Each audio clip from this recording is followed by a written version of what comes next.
haddii aad hore isku weydiin jirteen maxaa si ka ah shacabka reer Jabuuti, maxaa ugu wacan ficil la'aantan, damiir la'aantan ee iskugu daawanayaan dulmigan iyo dullinimadan ay ku jiraan. haddaba maanta su-aashaasanu ka jawaabanayay, fadlan ila dhegayso ilaa dhammaadka.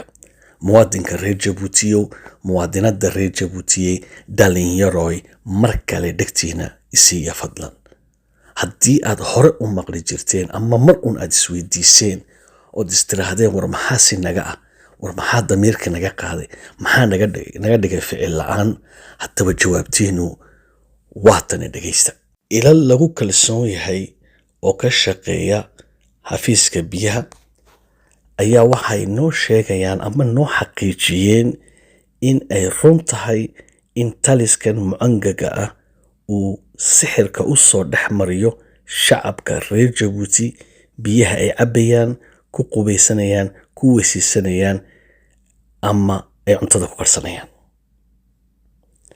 marka waad garan kartiin walaalayaal, halka laydinka dilaayo iyo halka uu wahabkun idinka hayo waa halkaas wey.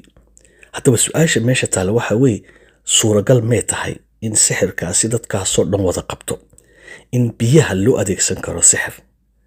waxaan hore u ogeyn in taxliisha marka la sameynayo biyaha qur-aanka lagu akhriyo, qoftii garanaya amba arkaya amba goobjoog ahaa ayaa xaqiijin kara in biyaha taxliisha marka lagu akhrinayo bartamaha inta la dhigo, daboolka laga qaado, qur-aankii lagu akhriyo, bacdina lagu afuufo.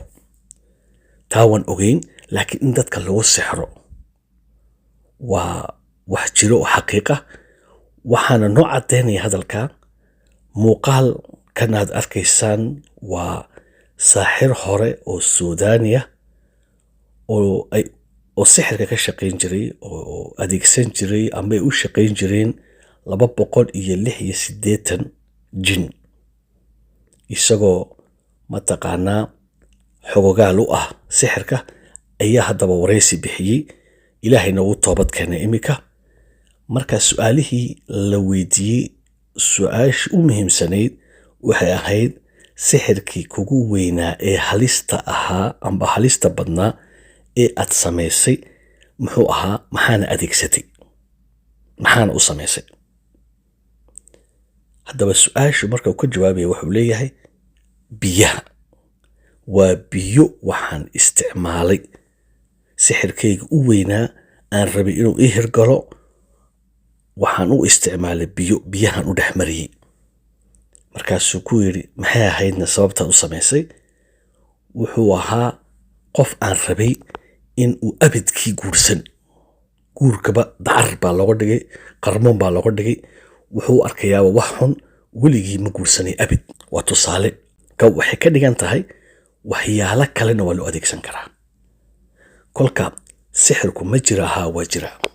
marka ma in laga cabsooda? maya, maaha in laga cabsoodo. waayo ilaahay baa qur-aankiisa noogu sheegay subxaanahu watacaala, wuxuu leeyahay, wamaa hum bidaariina bihi min axadin ilaa biidni illaah. kuwaa saaxiriinta ah wax kasto ay laaqayaan, inama durayaan, inama dhibaateeyaan, ilaa uu ilaahay ugu talagalay mooyaan ama imtixaan kale ka wada mooyaan. aayad kale ilaahay wuxuu qur-aankiisa ku leeyahay, qul lan yusiibanaa ilaa maa kataba allaahu lana. nebi maxamedo waxaad tidhahdaa salawaatullahi caleyh wasalam, waxba nagu dhici maayaan ilaa wuxuu ilaahay qora mooyaan. marka sixirku waa jiraa, waa xaq wey inaad qirato, laakiin inaad aqoonsanaato inuu jiro, laakiin inaad ka cabsoto maaha. kolkaa dhalinyaroy, hurdada ha laga kaco, ha la foojignaado, hana la kala barto adowgaaga iyo sadiiqaaga. أقوى سحر عملته وشو؟ في الماء. وش كان يعني إيش المستهدف من السحر؟ المستهدف من السحر ربط الرجل لا يتزوج. لا يتزوج. لا يتزوج. يعني منتهي، يعني هو زيه زي المرض، يعني ما يمكن فعل في أي امرأة.